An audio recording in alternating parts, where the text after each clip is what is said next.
నవరత్నాల్లో అరాచక రత్నాలు, దోపిడీ రత్నాలు, దుర్మార్గపు రత్నాలు, రౌడీ రత్నాల్లో నువ్వు ఒక బూత్ రత్నానివి, రౌడీ రత్నానివి, దోపిడీ రత్నానివి.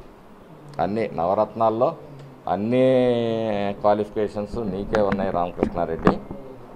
దోపిడీలో కానీ, దుర్మార్గంలో కానీ, దౌర్జన్యంలో కానీ.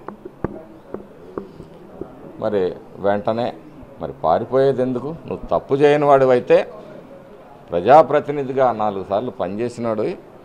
ప్రజల ముందుకు రావాలి, చట్టం ముందుకు రావాలి, చట్టాన్ని గౌరవించాలి, వ్యవస్థల్ని గౌరవించాలి. నువ్వు పారిపోయావంటే మరి నీకు అసలు ఈ వ్యవస్థల పట్ల గౌరవం ఉందా? ఎన్నికల వ్యవస్థ మీద నీకు గౌరవం ఉంటే ఈవీఎంని పగలగొట్టవు. నీకు దాని మీద కూడా గౌరవం లేదు.